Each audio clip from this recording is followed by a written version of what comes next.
Sucker punch. Trey Gowdy just gave Sessions the death sentence in this video going viral.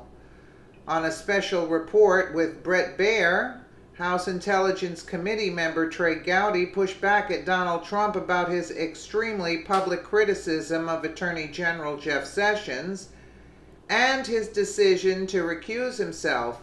Here are the tweets that got him in trouble. See the video with Gowdy below. It's incredible. Attorney General Jeff Sessions has taken a very weak position on Hillary Clinton crimes. Where are emails and DNC servers and intel leakers?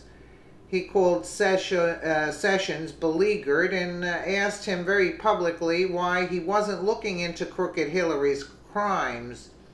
Ukrainian efforts to sabotage Trump campaign, quietly working to boost Clinton. So where is the investigation, Attorney General? At Sean Hannity. Trey Gowdy praised Jared Kushner and said that he was very forthcoming. However, Gowdy had no problem criticizing Trump for using Twitter to attack Jeff Sessions. He did not hold back. When talking about whether Jeff Sessions should stay in the position, he said the following four words: "I would not stay if my employer had lost confidence in me, but on the other hand, Attorney General Sessions may believe he is doing the job the way he's supposed to. He doesn't work for the president, he works for a blindfolded woman holding a set of scales," Gowdy said, according to Washington Examiner. So he's got to make that call.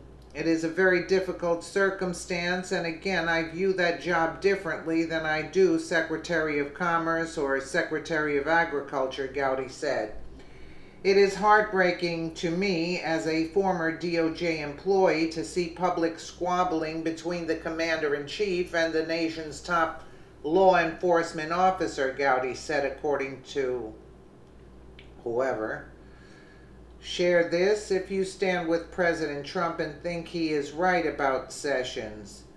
Yeah, I do. And actually, if Trump wasn't tweeting, we'd get no information.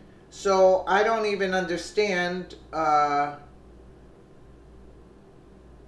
how it is that Trey Gowdy gave Sessions the death sentence in this video. It sounds like he's more against Trump than anything else. I mean, it's disgraceful at this point, you know? It's disgraceful. The chairman of the House Oversight Committee. He joins me right now to talk about all of this and whether Jared Kushner's explanations about all those contacts were enough for him.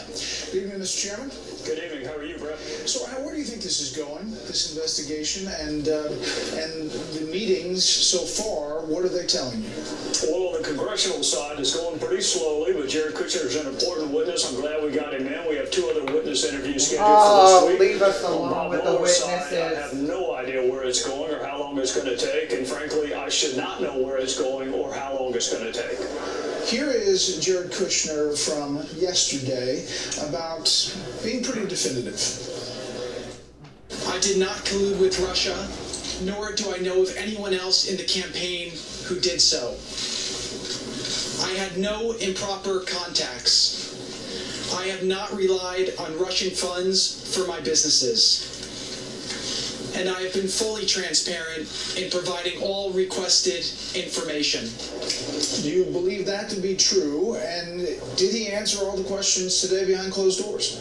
Yeah, Brett, he answered all the questions. Even when the Democrats ran out of good questions, he kept answering them. He stayed for 1 hour longer than he was supposed to. In fact, he stayed for 1 hour longer than DNI Dan Coates stayed, who's the head of our intelligence community. You just played a quote where he used the phrase in the campaign. I went back through that quote with him word by word and said, okay, take out part of the campaign.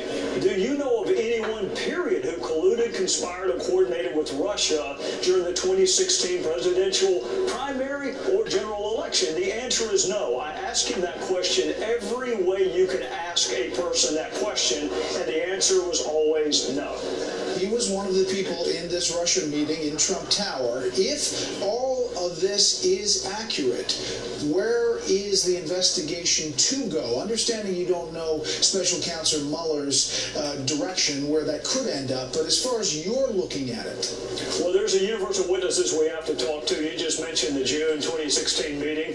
Donald Trump Jr. would be someone we wanted to talk to. Paul Manafort would be someone we needed to talk to. Roger Stone. But as it relates to Jared Kushner, who was involved in many different facets of the campaign, I could not have asked him more unequivocally, did you collude, conspire, confederate, coordinate anything with Russia or any other foreign actor? And the answer was no at every different level. Under oath, he was also quizzed by the Democrats for the exact same amount of time. The answer never changed. He was as definitive as you can possibly be in answering that question in the negative. All right, I want to turn to now what the president has been saying about the Attorney General Jeff Sessions. We just played some sound from that and his tweets, obviously. Your thoughts on this and a president and an Attorney General that obviously doesn't have the confidence of the president? Well, Brett, it's sad for me on a number of levels.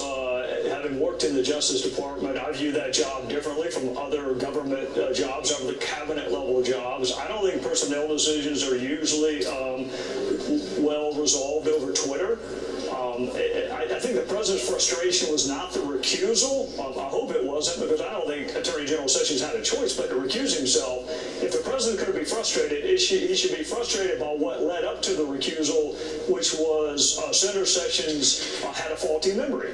I think that's what led him to have to recuse himself. The recusal itself was appropriate. His failure to recall meetings with the Russian ambassador is what led him to that point. And if the president's frustrated about that, I understand his frustration, but you work all that out during the interview process, not after you get the job. But if you're Attorney General and you're reading and hearing all of this, are you resigning?